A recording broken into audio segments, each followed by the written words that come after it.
Hello বন্ধুরা, সবাই কেমন আছেন? আশা করি প্রত্যেকে ভালো আছেন। ইতিমধ্যে নির্বাচন কমিশনের পক্ষ থেকে বড় স্বস্তি দিল, কারণ হিয়ারিংয়ের জন্য যাদের কাছে নোটিশ এসেছিল তাদের মধ্যে 2002 সালে ছোটোখাটো বানানের স্পেলিংয়ে ভুল ছিল এমন ভোটারদের কাছেও কিন্তু হিয়ারিংয়ের নোটিশ চলে এসেছে। এবং প্রথম দিনেই, গতকাল 27 তারিখ ছিল, প্রথম দিনেই হিয়ারিংয়ের জন্য এরকম ভোটারদেরকে দেখা গিয়েছে এবার বিডিও অফিসে। তো সেক্ষেত্রে এবার নির্বাচন কমিশনের পক্ষ থেকে গতকালই একটা নোটিশ প্রকাশ করেছে, যেখানে কমিশন জানিয়েছে 2002 সালে যাদের ছোটোখাটো ভুল ছিল হিয়ারিংয়ের জন্য নোটিশ এসছে তাদের কাছে, তাদের ক্ষেত্রে হিয়ারিং হবে না। অর্থাৎ নোটিশ যদিও তাদের কাছে এসছে, পেয়েছেন তারা, কিন্তু তাদেরকে আর হিয়ারিংয়ের জন্য যেতে হবে না। এটা বিএলওদেরকে দায়িত্ব দিয়েছে যে যাদের কাছে ইতিমধ্যে নোটিশ গিয়েছে তাদেরকে যাতে হিয়ারিংয়ে না আসে তারা, এবং তাদেরকে বাড়িতে গিয়ে বিএলও নিজে তাদের ফটো তুলে সেটাকে আপলোড করতে হবে। ইতিমধ্যে সেই বিষয়ে আমরা জানবো, নতুন নির্দেশ দেওয়া হয়েছে, নতুন নোটিশ দেওয়া হয়েছে। সেই নোটিশে কি কি জানানো হয়েছে, কোন কোন ভোটারদের ক্ষেত্রে হিয়ারিং নোটিশ আসলেও আর হিয়ারিংয়ের জন্য যেতে হবে না, বিস্তারিত তথ্য জানাবো আজকের ভিডিওর মাধ্যমে। খুবই গুরুত্বপূর্ণ হবে আজকের এই ভিডিওটি, তাই প্রথম থেকে শেষ পর্যন্ত দেখবেন। ভিডিও যদি ভালো লাগে লাইক করবেন, চ্যানেলটিকে সাবস্ক্রাইব করে রাখবেন পরবর্তীতে সমস্ত খবরাখবর এই চ্যানেল থেকে সবার আগে আপনার কাছে পাওয়ার জন্য। এই হিয়ারিং নিয়ে ইতিমধ্যে নির্বাচন কমিশনের পক্ষ থেকে জানানো হয়েছে যে বেশ কিছু ভোটার রয়েছে যাদের কিন্তু হিয়ারিং আর হবে না। দেখুন, ইতিমধ্যেই জানানো হয়েছে যে যে সকল ভোটারদের নামের ভুল রয়েছে বা ত্রুটি হয়েছে, আনম্যাপড ভোটার হয়েছে, অর্থাৎ কোনোরকমভাবে ম্যাপ করতে পারেননি, তো এরকম ভোটারদের ক্ষেত্রে এবার বড়সড় একটা বড় ধরনের স্বস্তি এলো। কেমন স্বস্তি? দেখুন, ত্রুটি রয়েছে মানছে কমিশন। জানালো 2002 সালের তালিকায় নাম থাকা সত্ত্বেও শুনানিতে ডাক পড়লে যাওয়ার প্রয়োজন নেই। অর্থাৎ 2002 সালের নাম রয়েছে, কিন্তু আপনাদের শুনানিতে যাওয়ার কিন্তু কোনো রকম প্রয়োজন নেই। তো কি হবে? দেখুন, 2002 সালের ভোটার তালিকার নাম রয়েছে, অথচ এবারের এসআইআরের শুনানি পর্বে যদি ডাক পড়ে কোনো ভোটারের, তবে কি করবেন তারা? বাড়ি বাড়ি গিয়ে এসআইআর কাজ করছেন বিএলওরা, আবার তার সংগ্রহ করছেন। তো তারপর দেখুন, বলা হয়েছে 2002 সালের ভোটার তালিকায় নাম রয়েছে, অথচ এবারের এসআইআরের শুনানি পর্বে যদি ডাক পড়ে কোনো ভোটারের, তবে কি করবেন তারা? এক্ষেত্রে বলা হয়েছে যে শনিবার তা জানিয়ে দিল নির্বাচন কমিশন। এ ব্যাপারে রাজ্যের সকল জেলাশাসককে চিঠি পাঠিয়ে কি করণীয় তা জানালো রাজ্যের মুখ্য নির্বাচনী আধিকারিক অর্থাৎ সিইও এর দপ্তর। একই সঙ্গে তারা ত্রুটিরও কথাও মেনে নিয়েছে, অর্থাৎ তারা যে ভুলটা করেছে সেক্ষেত্রে তারা যে ভোটার লিস্টে নাম ভুল করেছে, তাদের এআই ভুল করেছে, এটা কিন্তু তারা মেনে নিয়েছে। জানিয়েছে যদি যদি 2002 সালের তালিকায় নাম থাকা সত্ত্বেও শুনানিতে ডাক পড়লে যাওয়ার প্রয়োজন নেই। অর্থাৎ 2002 সালের নাম আছে কিন্তু ম্যাপিং করতে পারেনি, হয়তো কোনো কারণে তার জন্য হিয়ারিংয়ের নোটিশ এসছে, কিন্তু শুনানিতে যাওয়ার কোনো রকম দরকার নেই, হিয়ারিংয়ে যাওয়ার দরকার নেই। 2002 সালের এসআইআর তালিকায় নাম ছিল, চলতি এসআইআর পর্বে বাড়িতে ইনোমিনেশন ফর্মও বিলি করেছেন বুথ স্তরের আধিকারিকরা অর্থাৎ বিএলও। সেখানে 2002 সালের তথ্য ভরে জমা করার পরেও এসআইআর শুনানিতে যাওয়ার নোটিশ পেয়েছেন বহু ভোটার, এমন অভিযোগও উঠেছে। তা নিয়ে শোরগোল শুরু হয়েছে পশ্চিমবঙ্গে। শাসক দল তৃণমূল তো বটেই, মুখ্যমন্ত্রী মমতা বন্দ্যোপাধ্যায় এ নিয়ে প্রশ্ন তুলেছেন। তারপরেই কমিশনের সংক্রান্ত চিঠি গেল জেলা শাসকদের কাছে। দেখুন, তারপরে জানানো হয়েছে যে সম্পূর্ণ বিষয় যে সিইও দপ্তর জানিয়েছে বিএলও অ্যাপে নো ম্যাপিং দেখাচ্ছে, অথচ 2002 সালের তালিকায় নাম ছিল।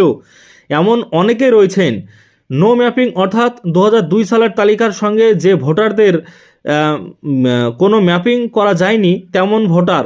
কমিশনের দাবি, কম্পিউটার বা মোবাইল অ্যাপে ভোটারদের তথ্য সঠিকভাবে ধরা না পড়ায় ওই সমস্যা দেখা গিয়েছে।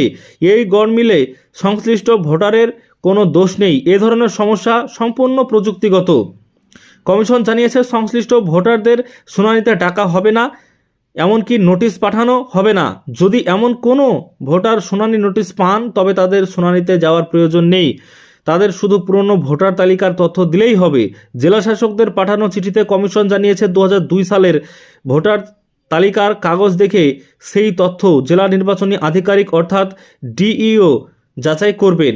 তো এবার দেখুন, এখানে যে বিষয় আমরা জানতে পাচ্ছি যে ডিইও সাহেব তিনি কিন্তু এবার যাচাই করবেন। শুধু ডিইও নয়, দায়িত্ব কর্তব্যতে বা দায়িত্ববর্ততে ইআরও, দায়িত্ব কর্তব্যরত আছে ইআরও বা এইআরওর ওপর কমিশন জানিয়েছে তারাই যাচাই করে দরকারি কাগজ ওয়েবসাইটে আপলোড করে বিষয়টা মিটিয়ে দেবেন। সিইও আরও জানিয়েছেন প্রয়োজনে ওই সব ভোটারদের বাড়িতে যেতে পারেন বিএলও, তিনি গিয়ে ভোটারের সঙ্গে ছবি তুলতে পারেন, পরে সেই ছবি অনলাইনে আপলোড করা হবে। প্রথম প্রমাণ রাখতেই এই ছবি আপলোড করা হবে বলে জানিয়েছে কমিশন। তারা স্পষ্ট করেছে, যদি অভিযোগ করেন বা কোনো ভোটারের তথ্যে গরমিল থাকে তবেই তাকে ডাকা হবে শুনানির জন্য। রাজ্যে ভোটারদের খসড়া তালিকা প্রকাশের পরে এসআইআরের দ্বিতীয় অধ্যায় শুরু হয়েছে।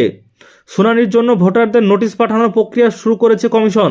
এই অবস্থায় গত সোমবার কলকাতায় নেতাজি ইন্ডোরে দলের বুথ স্তরের এজেন্টদের নিয়ে সভা করেছিলেন মমতা।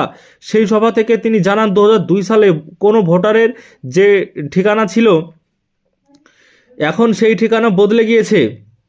এরপর দেখুন বলা হয়েছে যে ঠিকানা বদলে গিয়েছে, তার অভিযোগ সেই বিষয়গুলি বিবেচনা না করেই ভোটারদের নাম বাদ দেওয়া হচ্ছে।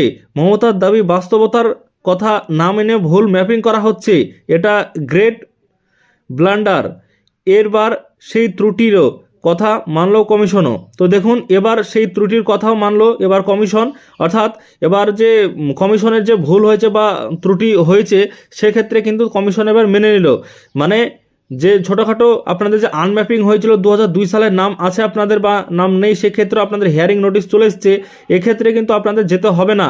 কারণ এইসব যান্ত্রিক কারণে বা যেসব কারণগুলো প্রযুক্তিগত কারণ, এক্ষেত্রে কিন্তু কোনো রকম আপনাদের হবে না হিয়ারিংয়ে যেতে। আশা করছি সমস্ত বিষয়টি বুঝতে পেরেছেন আজকের এই ভিডিওর মাধ্যমে। ভিডিও ভালো লাগলে লাইক করবেন, চ্যানেলটিকে সাবস্ক্রাইব করে পাশে থাকবেন। তো বন্ধুরা, আজকের এই ভিডিওর মাধ্যমে আমি আপনাদেরকে জানালাম হিয়ারিংয়ের জন্য স্বস্তি এলো, কারণ নির্বাচন কমিশনের পক্ষ থেকে এবার বেশ কিছু ভোটার রয়েছে, লক্ষ লক্ষ ভোটার, যাদেরকে আর হিয়ারিংয়ের জন্য যেতে হবে না। তার মধ্যে 2002 সালে যাদের ছোটোখাটো ভুল ছিল এবং তাদেরকে হিয়ারিংয়ের জন্য পাঠানো হয়েছিল নোটিশ, সেই সব ভোটারদেরকে আর কিন্তু যেতে হবে না।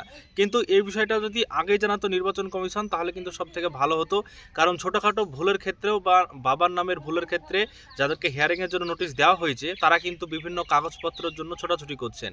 তো এই বিভিন্ন কাগজপত্রের জন্য ছোটাছুটি না করে আগে যদি কমিশন জানাতো যে এই ছোটোখাটো ভুলের ক্ষেত্রে হিয়ারিং হবে না বা তাদেরকে ডকুমেন্ট আপলোড করলেই হয়ে যাবে, তাহলে কিন্তু এতটা খাটতে হতো না সাধারণ মানুষকে, কারণ অনেক ডকুমেন্ট অনেকের নেই, এর জন্য অনেকেই ছোটাছুটি করছেন। আশা করছি সমস্ত বিষয়টি বুঝতে পেরেছেন। আজকের এই ভিডিও থেকে আপনাদেরকে জানালাম যে নোটিশ দেওয়া হয়েছিল ইতিমধ্যেই নির্বাচন কমিশনের পক্ষ থেকে, সেই সব বিষয় আপনাদের সঙ্গে আলোচনা করলাম। আশা করছি আপনাদের অনেকটাই হেল্প হবে। আজকের ভিডিও এ পর্যন্ত হলো। ভিডিও যদি ভালো লাগে লাইক করবেন, চ্যানেলটিকে সাবস্ক্রাইব করে রাখবেন। পরবর্তীতে সমস্ত খবরাখবর চ্যানেল থেকে পাওয়ার জন্য অবশ্যই চ্যানেলটিকে সাবস্ক্রাইব করে রাখবেন, ভিডিওটিকে লাইক করে বন্ধুদের সঙ্গে শেয়ার করবেন।